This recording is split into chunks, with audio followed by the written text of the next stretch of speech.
From the Gospel of Luke. Jesus, full of the Holy Spirit, returned from the Jordan, was led by the Spirit in the wilderness, where for 40 days he was tempted by the devil. He ate nothing at all during those days, and when they were over, he was famished. The devil said to him, "If you are the Son of God, command this stone to become a loaf of bread." Jesus answered him, "It is written, 'One does not live by bread alone.'" Then the devil led him up and showed him in an instant all the kingdoms of the world. And the devil said to him, "To you I will give their glory and all this authority, for it has been given over to me, and I give it to anyone I please. If you then will worship me, it will all be yours." Jesus answered him, "It is written, 'Worship the Lord your God and serve only him.'" Then the devil took him to Jerusalem and placed him on the pinnacle of the temple, saying to him, "If you are the Son of God, throw yourself down from here, for it is written, 'He will command his angels concerning you to protect you, and on their hands they will bear you up so that you will not dash your foot against a stone.'" Jesus answered him, "It is said, 'Do not put the Lord your God to the test.'" When the devil had finished every test, he departed from him until an opportune time.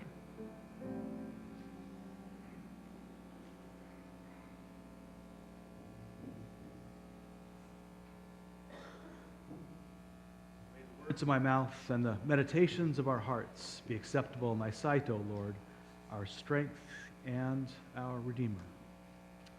Amen.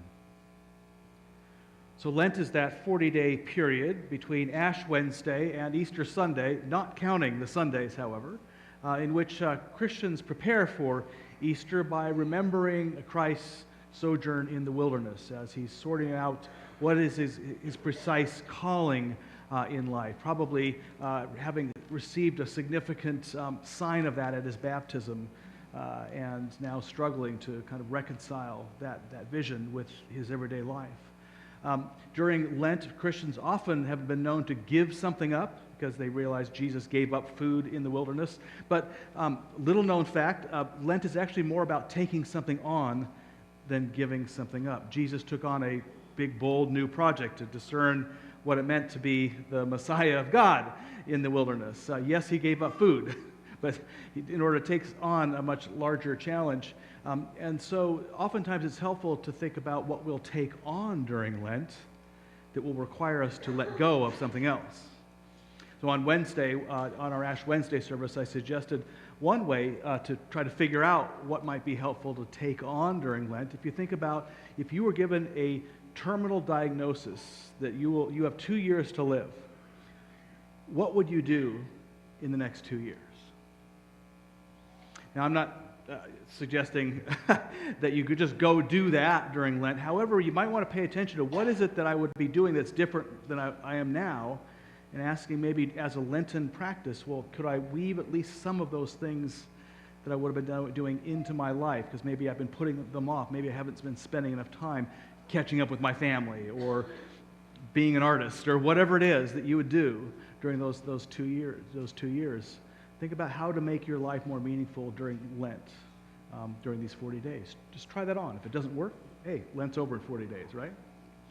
But this morning, we're also going to be kind of shifting, taking on something a little different in worship during Lent. We are exploring different stories about Jesus' life, or stories he told, or parables, through preaching, yes, but also more through art than we normally do. Recognizing that oftentimes artwork speaks to elements of Jesus' life or stories that go beyond words, the ability to describe. As St. Francis is said to have said, you should preach the gospel at all times. Once in a while, you should even use words. So there are some things that just simply are too deep to be expressed. And also, if we look at the art throughout the ages, we discover that a lot of artists will open ourselves to awareness of stories that we've heard since childhood in ways that catch us unaware, that like, oh my gosh, I never realized this nuance or this aspect of the story, is there. So perhaps you'll be a little surprised this morning yourself by hearing the familiar story that you just heard of Jesus' temptation in the wilderness, though expressed more through art. So what I've done is I and the worship team have culled through the ages of art produced that depict the temptations of the wilderness, and we've narrowed it down to 7 images. And I'm going to invite you to look at the images on the screen as they pass by. We'll take about 10 seconds per image, and then we're going to go back through those images. And what I'd like you to do is indicate for me which of those images stuck out for you. You don't have to know why, just what really kind of drew your attention more than the others. During that second round, just raise your hand, and then I've got to comment on that piece of art. So you're putting me on the spot this morning as well as participating more directly through your engagement with these art pieces. So let's see those 7 pieces. Jesus' temptation in the wilderness.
Your image, and let's cycle back through them. And as you see your image, the one that drew you, just simply raise your hand. I'll take note, and whoever kind of see where the energy is in the congregation.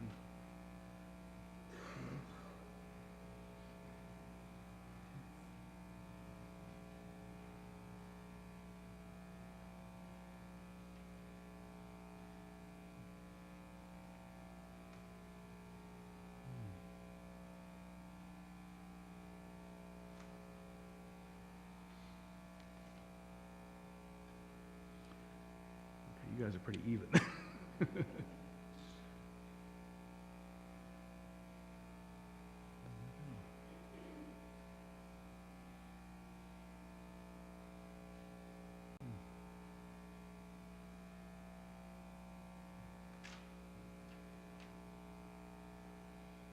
Okay.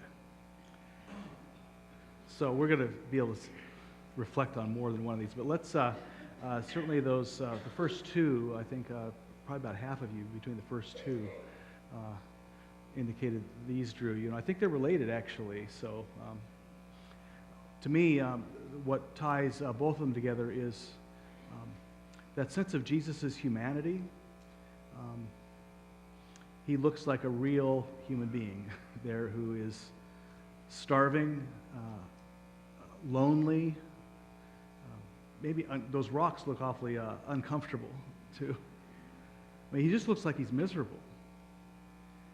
And to me, that's a very special image of Jesus because our tradition is so used to concentrating on the idea of Jesus, the divine in Jesus, the Son of God. You know, he's always majestic and nothing touches him. He's kind of the superhuman almost. But we recall that our tradition, since the 5th century, they said he's fully divine and fully human. And oftentimes our tradition has weighted that way on the divine side and almost ignored the humanity. And that's why this image, and then there's the one from Last Temptation of Christ, Willem Dafoe. The whole movie really emphasizes his human side. And I think one of the reasons why that's so important, regardless of whether you come down on the divine side, is that if he's not human, if he's not experiencing our human qualities, then what are we to make of his statements like, greater things than these shall you do. I mean, that we're actually one with Jesus, and he's going to bring us along, that he knows where we're coming from, is going to be able to transform something in our lives. If Jesus is the fullest representation of what's at the heart of God, then if there's something that is outside of human experience, it's outside of the heart of God. So a lot of times people think they're paying respect to Jesus by emphasizing, he's Son of God, he's God incarnate, what have you, and that certainly I wouldn't want to overlook his connection to the divine, his specialness. But oftentimes we think of specialness in terms of being the only one. Like, there's no one else but this one. That's special. So like if you were to represent that visually, if you had a series, for instance, 333 M3, would say, well, Jesus is the M. We're all the threes. He's nothing like us. But you can actually show respect and see the distinctiveness of someone in a very different way. If you were to visually represent this, if you had a series A, AB, ABC, ABCD, and ABCDE, ask, well, what's the most distinct set from that series? Well, some people would say, well, A, because we're so used to thinking, well, it's the only one, but A, you could say, is the least distinctive because it's a part of every set. You could argue that ABCDE is the most distinct. Why? Because it contains more of the possibilities than any other set. So ABCDE becomes highly distinct in and through what it shares with others. In fact, if it didn't share something with others, it would be less distinct. And I think that's how Jesus' humanity speaks to me. One could speak about Jesus being special as somebody who lived most fully into his human identity, who lived most fully into his calling, who experienced the depth of human pain and suffering. My God, why have you forsaken me? And clear up to the highest joy even imaginable, for instance, on the day of Easter. And everything in between. If Jesus is the fullest representation of the heart of God that has been revealed, it shows that God has a mighty big heart. A heart that's large enough to touch and understand, reach out to and embrace and bring along you and me.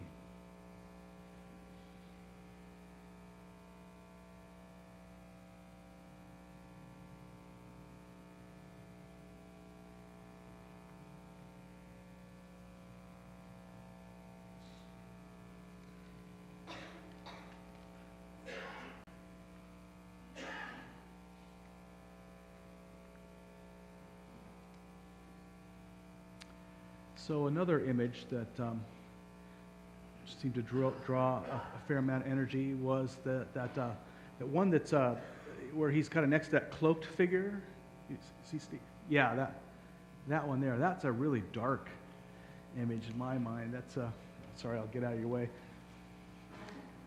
I love the way the artist has worked with dark and light here. You see, it adds almost to the sense of Jesus being vulnerable. You see this kind of skinny guy, and he's got a white, kind of almost pasty face.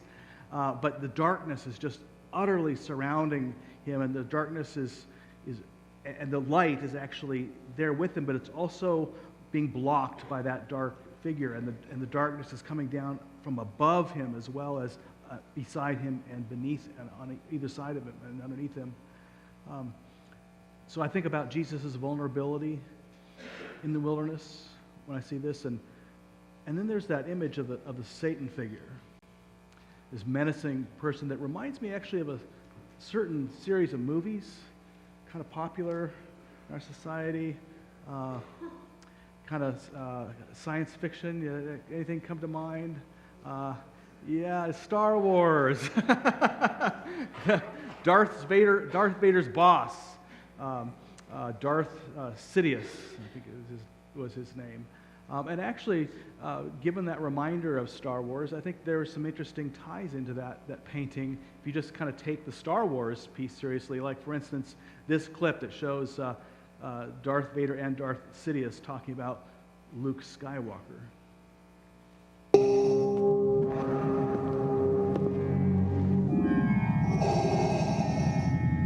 What is thy bidding, my master?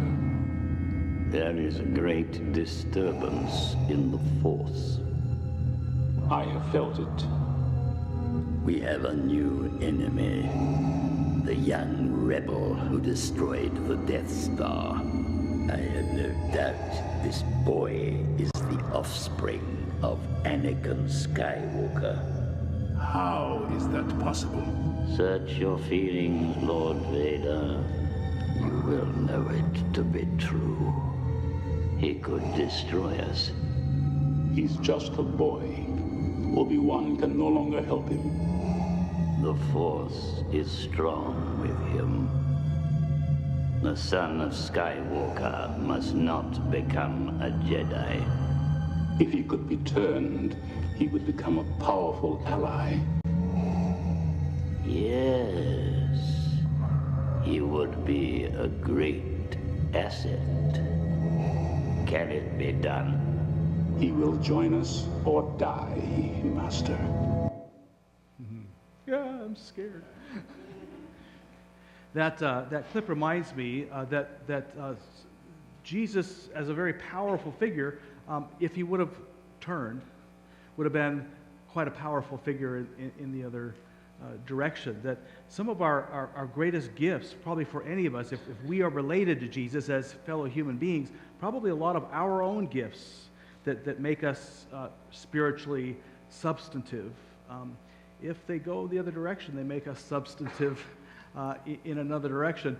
The singer Bob Dylan sings on his album Slow Train Comin', he says, you got to serve somebody. You may be the devil, you may be the Lord, but you got to serve somebody. And oftentimes we can take characteristics that society thinks about as universally good, like every parent wants their kid to have courage. Every parent wants their kids to have intelligence, charisma, a certain fortitude amidst great adversity. I mean, those characteristics could describe Jesus, right? They could also describe Adolf Hitler. So it's, who are you serving through this? Are you serving the light, the life, or darkness and death and your own ego, for instance? But it also, I think, works the other direction. There's characteristics inside us that maybe we're not so proud of. Maybe our significant other has called us overly stubborn, for instance, or, I mean, not that I'm talking about any private conversations with my twin or what have you, but, or bullheaded, or somebody's a loudmouth.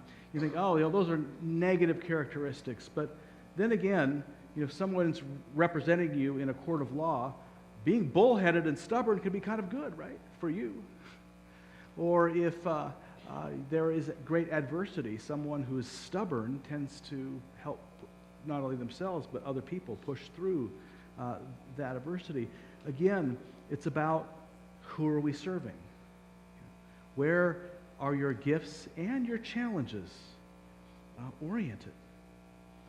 To me, that's a good news story, that even the things that we think are about shadow sides to us can actually, when turned in the right direction, serving the right Lord, can actually be of service to the Lord and to other people.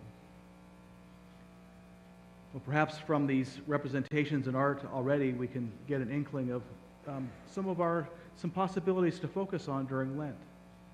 Perhaps between now and Easter, really focusing on Jesus' human elements and the idea that the fullness of God could be expressed in someone like us would be worthy of contemplation. Or perhaps considering our own characteristics, what we're proud of, what we're not so proud of, and asking, where are those characteristics oriented? Who are they serving?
A poem, Temptation in the Wired Wilderness by Holly Ordway. Our Lord spent 40 days and 40 nights resisting Satan in the wilderness.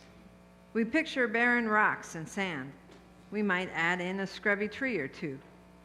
I guess that's where temptation ought to come, so we can see it from at least a mile away and be prepared with Bibles, church retreats, and exhortations to stand firm.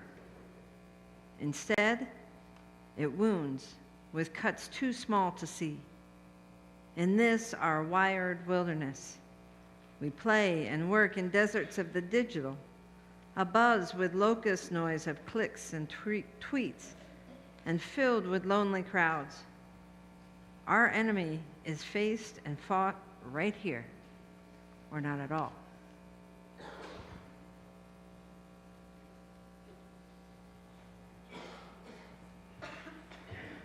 I'm going to invite you to re-experience that same set of 7 art pieces again, and then we'll cycle it back once more. And just raise your hand if it's for a different one. That'd be if we already talked about the one that you chose. Just let's see where we're moving with this art.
Which pieces are you drawn to now? Talk about that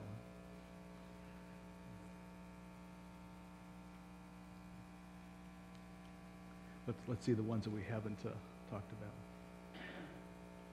There we go.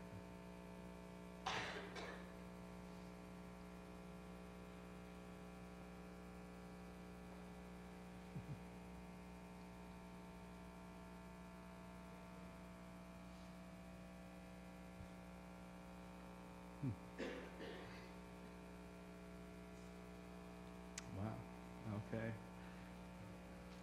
There's a clear draw to this one here. Let's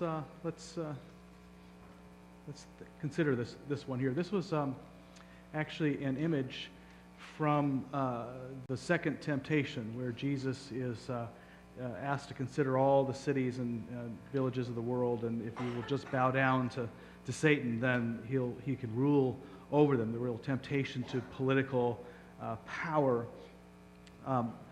I love how the author of our poem that you just heard really kind of takes, interacts with this very image, but in a little different way, just as a reminder of what that poem says. It says, our Lord spent 40 days and 40 nights resisting Satan in the wilderness. We picture barren rocks and sand. We might add a scrubby tree or two. I guess that's where temptation ought to come, so that we can see it from at least a mile away and be prepared with Bibles, church retreats, and exhortations to stand firm. And then she switches it up and looks at our own context in a surprising way. She says, in our context today, temptations, they wound us with cuts too small to see in this our wired wilderness. We play and work in deserts of the digital, abuzz with locust noise of clicks and tweets, and filled with lonely crowds. Our enemy is faced and fought right here, or not at all. faced and fought in those small little ways. We're so used to thinking of evil as being rising up in great bombastic ways, but she's suggesting we turn down the dial a bit, make it a little bit more sensitive to see how it comes and wounds by 1,000 cuts. We live in such a connected world. Now, this picture up here is a little bit unfair, showing a bunch of youth on phones, and they're sitting together, but it's not just youth who are on phones sitting all together. It's our entire population. It's interesting, isn't it, how the more connected we become, the more disconnected we seem to become at the same time. It's like, can the darkness and the light both use this amazing technology? Who is it serving? How is it serving? Is it serving to bring us together or tear us apart? The answer is probably yes.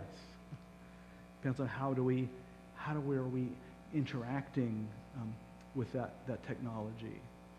Interesting that this technology that has the ability to radically bring us apart and work in radical ways for peacemaking, we're learning more and more, has been caused to interfere with our own elections and drive us in intentional ways to drive us apart, all through our addiction to all this media coming at us and the ways that we've isolated that media to only hear from those we agree with.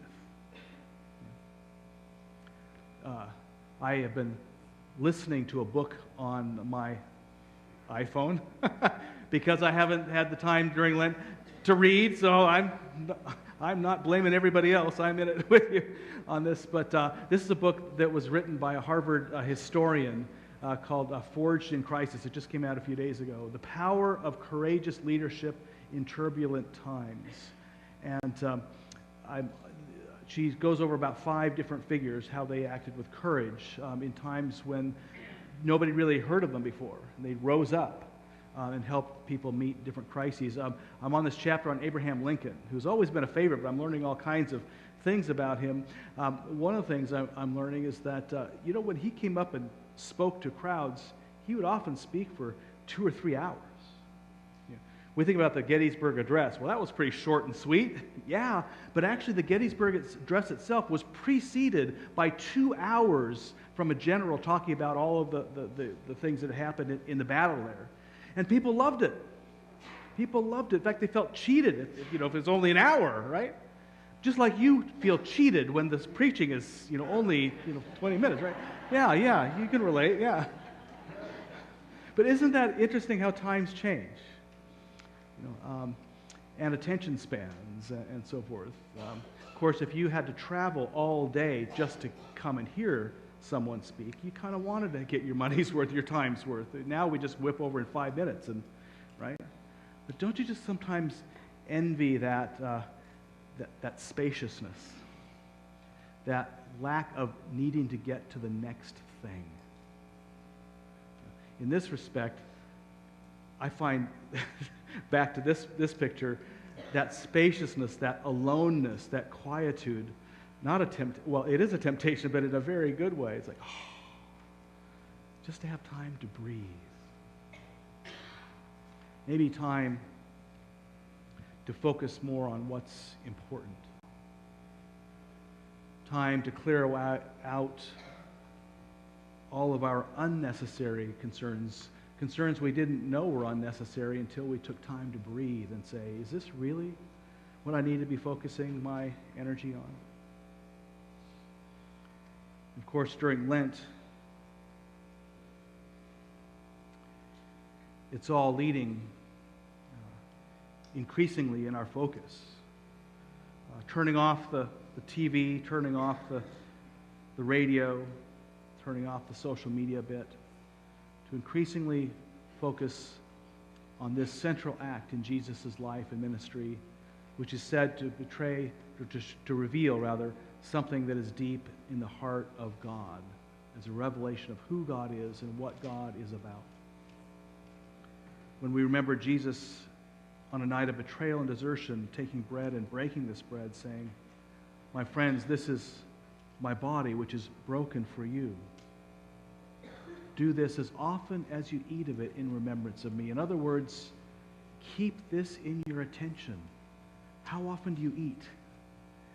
Keep this in your attention. Create some space to take this, what this means, into your body. So likewise, after supper, he took the cup, saying, "This is the cup of the new covenant in my blood. Do this as often as you drink of it in remembrance of me." What I find interesting is in the words of institution for this ritual, we think of one cup, but actually in the place of the Passover, it says after supper he took the cup and did this. The last cup after supper in the Passover Seder is the fourth cup of wine.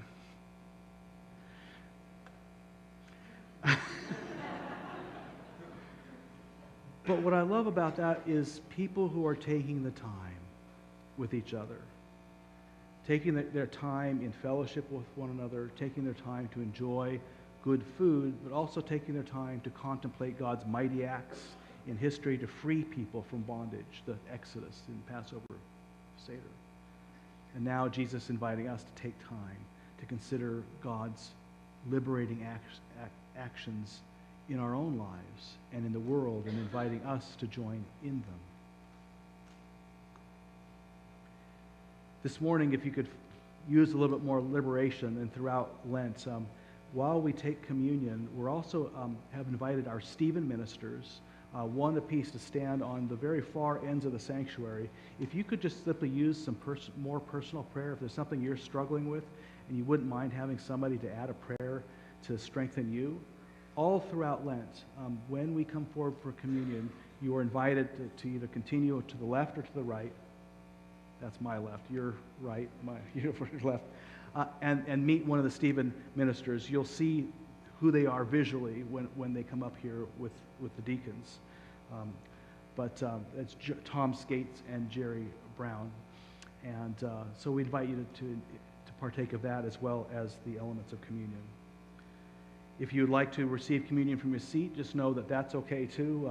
Just raise your hand as the deacon passes and you'll be served there. Or if you'd prefer to abstain altogether and simply join us in prayer, whichever way you're joining us this morning is the way that we would love you to be. But if you do come forward, we invite you to take a piece of bread, dip it into the cup. And as you take this into your own body and blood, know that this is something that's been taken into the body and blood of billions and billions and billions of people throughout the last 2,000 years. But it is no less significant that it is going into your body and blood, that the promises behind this are meant just as much for you as it is for the billions and billions who have taken this before you. The gifts of God for the people of God. I invite our servers to prepare the feast and our Stephen ministers to come forward. And as they do, we invite you to join us in reminding ourselves of who we are and whose we are. We are an open and affirming family of faith, welcoming all to God's table of love and acceptance. We are diverse, yet united by Christ's example. We care for one another, support one another, and challenge one another to become all that God creates us to be. We work together to nurture our community and to promote peace and justice in our conflicted